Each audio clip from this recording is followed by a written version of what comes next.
Assalamualaikum warahmatullahi wabarakatuh.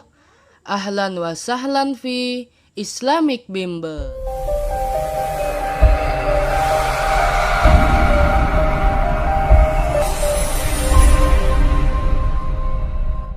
Pada video kali ini, kita akan membahas pelajaran fikih bab 6 tentang kepemilikan dalam Islam. Langsung saja. Ini peta konsepnya, yang mana pada video kali ini kita akan mempelajari tentang kepemilikannya saja. Sedangkan tentang akad akan dibahas pada video selanjutnya. Di dalam kepemilikan kita akan membahas pengertian kepemilikan, hukumnya, sebab-sebab, macam-macamnya, dan hikmah kepemilikan. Dan juga di sisi lain kita akan membahas tentang istilah-istilah seperti ikhrajul mubahah, khalafiyah, dan ihya'ul mawad. Kita langsung kebut saja. Yang pertama ini pengertian kepemilikan. Kepemilikan menurut bahasa mulkun atau milkiyah, sesuatu yang berada dalam kekuasaan. Sedangkan menurut istilah kepemilikan adalah suatu harta atau barang yang secara hukum dapat dimiliki oleh seseorang untuk dimanfaatkan dan dibenarkan untuk dipindahkan penguasaannya kepada orang lain. Jadi ini maksudnya adalah kepemilikan itu ialah adanya suatu barang yang dimiliki dan dimanfaatkan oleh seseorang, dan boleh barang itu diserahkan atau diberikan kepada orang lain.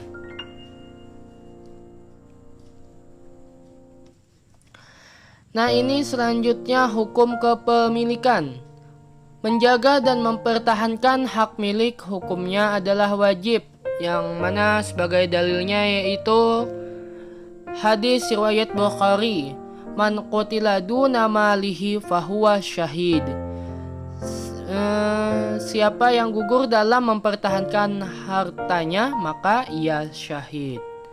Dan yang kedua, Quran surah Al-Ahzab ayat 50. Ya ayyuhan nabiyyu inna ahlalna laka azwajaka allati ataita ujurahunna wa ma malakat yaminuka mimma afa Allahu alaik. Hai Nabi, sesungguhnya kami telah menghalalkan bagimu istri-istrimu yang telah kamu berikan mas kawinnya, dan hamba sahaya yang kamu miliki yang termasuk apa yang kamu peroleh dalam peperangan yang dikaruniakan Allah untukmu. Selanjutnya, sebab-sebab kepemilikan. Sebab-sebab kepemilikan itu ada 4, yaitu yang pertama, barang atau harta itu dimiliki karena belum ada pemiliknya secara sah. Contohnya seperti hewan buruan, ikan di sungai, burung-burung liar, air hujan, dan lain-lain. Yang kedua, barang atau harta itu dimiliki karena melalui akad. Contohnya barang lewat jual beli, hutang piutang, sewa menyewa, hibah, dan lain-lain juga. Yang ketiga, barang atau harta itu dimiliki karena warisan. Tentunya melalui waris. Yang keempat, barang atau harta itu dimiliki karena hasil dari perkembangbiakan. Contohnya seperti telur dari ayam yang kita pelihara, anak sapi dari induk sapi yang kita pelihara juga, dan lain-lain sebagainya. Next. Kemudian macam-macam kepemilikan. Macam-macam kepemilikan itu ada 3. Pertama, kepemilikan materi. Kepemilikan materi yaitu kepemilikan yang hanya sebatas materinya saja. Misalkan kita menggadaikan barang ke pegadaian, maka secara otomatis barang yang kita miliki akan berpindah kepemilikannya kepada pihak pegadaian tersebut. Tetapi pihak pegadaian tersebut tidak diperkenankan untuk memanfaatkan atau menggunakan barang tersebut. Yang kedua, kepemilikan manfaat. Kepemilikan manfaat yaitu kepemilikan yang hanya sebatas manfaatnya saja. Misalkan kita meminjam buku kepada orang lain, maka hal ini barang yang pinjam, maksudnya maka dalam hal ini barang yang dipinjam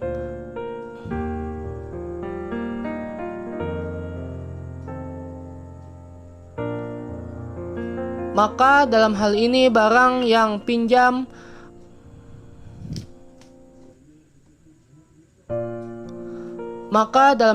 barang yang dipinjam kepemilikannya akan menjadi milik kita, tapi hanya dalam manfaatnya saja, yang mana kemudian hari akan kita kembalikan kepemilikan barang atau materi buku tersebut kepada pemiliknya kembali. Dan yang terakhir, kepemilikan penuh. Kepemilikan penuh itu yaitu kepemilikan yang mencakup materi dan manfaatnya. Misalkan kita membeli ikan di pasar, maka kepemilikan ikan tersebut akan menjadi milik kita, baik materinya maupun manfaatnya untuk kita makan.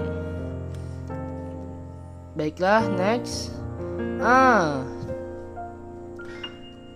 Sedangkan menurut Dr. Husain Abdullah, kepemilikan dapat dibedakan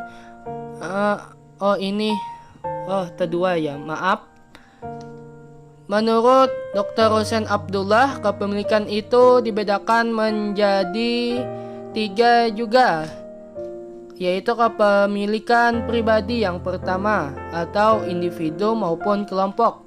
Contoh kepemilikan pribadi ini seperti rumah, mobil, sawah, dan lain-lain sebagainya. Kemudian yang kedua, kepemilikan publik atau umum.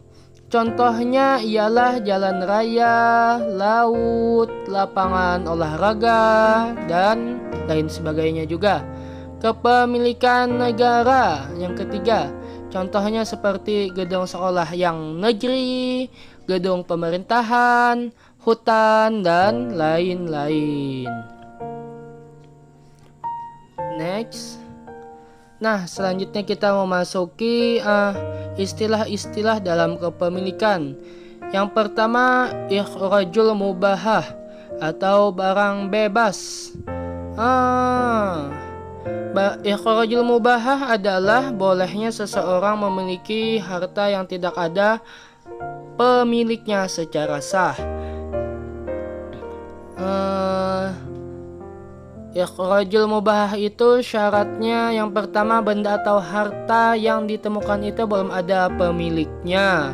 Setelah itu, benda atau harta yang ditemukan itu memang dimaksudkan untuk dimiliki ya. Selanjutnya, khalafiyah.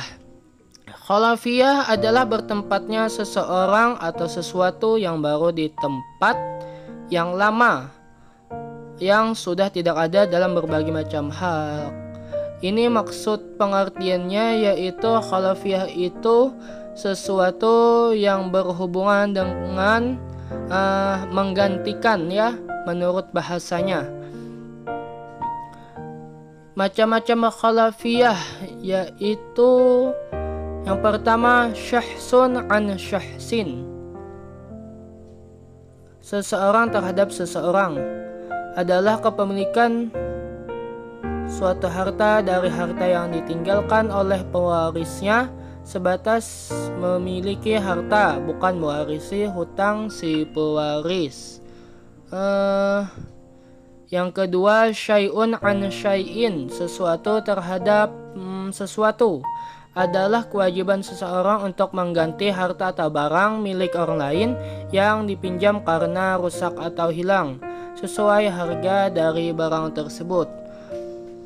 Nah, seperti telah dibilang tadi ya, jadi khalafiyah itu adalah sesuatu yang berhubungan dengan mengganti, baik itu mengganti seseorang untuk memiliki suatu harta yang dikarenakan warisan, seperti yang pertama tadi, maupun itu menggantikan suatu barang yang hilang atau rusak dengan barang yang lain yang dikarenakan ganti rugi. Jadi kalau warisan itu orangnya yang diganti, sedangkan ganti rugi itu barangnya yang diganti. Sudah jelas ya? Kemudian Ihya'ul Mawad. Ihya'ul Mawad adalah upaya membuka lahan baru atas tanah yang belum ada pemiliknya. Nah, ini hukum Ihya'ul Mawad ya. Hukumnya itu adalah mubah atau boleh berdasarkan hadis riwayat Abu Daud, An-Nasa'i dan Tirmizi. Ini dalilnya, man ahya ardan mayyitatan fahiya lahu wa laisa li hurkin zalimin haqq. Barang siapa yang menghidupkan tanah yang mati, maka tanah itu menjadi haknya atau miliknya. Orang yang mengalirkan air dengan zalim tidak mempunyai haknya. Hadis riwayat Abu Daud, An-Nasa'i dan Tirmizi. Nah, kemudian syarat membuka lahan baru. Yang pertama, tanah yang dibuka itu cukup hanya keperluannya saja. Apabila lebih, orang lain boleh mengambil sisanya. Dan yang kedua, adanya kesanggupan dan cukupnya alat untuk meneruskan, tidak hanya ingin menguasai tanahnya saja. Tapi yang penting syarat utamanya ialah belum ada pemiliknya.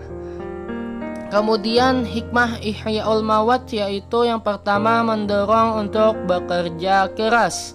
Yang kedua munculnya rasa kemandirian dan percaya diri. Yang ketiga termanfaatkannya potensi alam. Yang terakhir kita membahas hikmah kepemilikan. Hikmah kepemilikan itu yang pertama terciptanya rasa aman dan tentram dalam kehidupan bermasyarakat dikarenakan terlindunginya hak-hak individu secara baik. Kemudian menumbuhkan sikap kepedulian terhadap fasilitas umum yang ditimbulkan oleh adanya rasa kepedulian sosial yang semakin tinggi. Nah, terima kasih telah menyaksikan. Jangan lupa dukung kami dengan cara like, comment, share, and subscribe untuk mewujudkan generasi milenial yang berislamisasi. Sekian, subhanakallahumma wa bihamdika asyhadu an la ilaha illa anta astaghfiruka wa atubu ilaik. Assalamualaikum warahmatullahi wabarakatuh.